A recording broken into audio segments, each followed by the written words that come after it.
இப்போ ஸ்டாலின் சார் மதியாதுக்குரிய chief minister sir இங்கே வந்து இவ்வளோ வேலையை விட்டு இங்கே வந்திருக்காங்க அப்படின்னு சொன்னால் சீஃப் மினிஸ்டர் வந்து ஒவ்வொரு நாளும் வந்து விலை மதிக்காத நாட்கள் இருந்தாலும் தேர்தல் நேரம் சொன்னால் ஒவ்வொரு நாளும் ஒவ்வொரு மணித்துளியும் ஒவ்வொரு வினாடியும் வந்து விலை மதிக்கவே முடியாது. அந்த மாதிரி இருந்து கூட அது எல்லாத்தையும் விட்டுட்டு இங்கே வந்திருக்காங்க சொன்னால் இங்கே வந்திருக்கிறதுனால வந்து ஒரு 100 ஓட்டு ஒரு ஜாஸ்தி கிடைக்காது.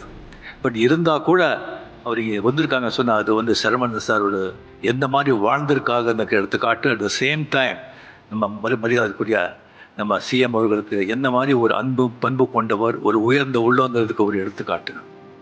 ஸோ நமக்கு வந்து ஒரு அசையாத சொத்து, அசர சொத்து அசையாத சொத்துன்னு சொல்லுவாங்க. இதில் வந்து ஒரு அசையாத சொத்துக்கு தான் எப்போவுமே விலை ஜாஸ்தி, மதிப்பு ஜாஸ்தி.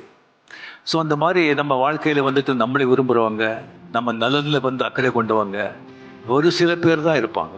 அவங்கெல்லாம் வந்து அசையாத சொத்துக்கள்.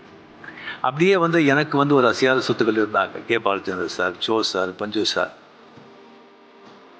R A Veerappan sir, Saravanan sir, doctor Kalaignar அவர்கள். அது காலத்தின் சட்டமோ எனக்கு தெரியாது. நமக்கு யார் ரொம்ப விரும்புகிறோமோ, நம்ம யார் ரொம்ப மதிக்கிறோமோ, நம்ம யார் ரொம்ப பிரியமாக இருக்காங்களோ அதை காலம் வந்து சீக்கிரமாக கொண்டு போயிடுறது. அதே மாதிரி ஒவ்வொருத்தரும் நம்மளை விட்டு பிரியும் போது நமக்கு வந்து எவ்வளோ ஒரு பணம், பேர், புகழ், பணம் நல்ல குடும்பம், சொத்து, பிள்ளைங்க இருந்தால் கூட அந்த மாதிரி ஒரு மனிதர்கள் போகும்போது நமக்கு வந்து ஒரு அனாதையாக ஒரு ஃபீலிங் வருது.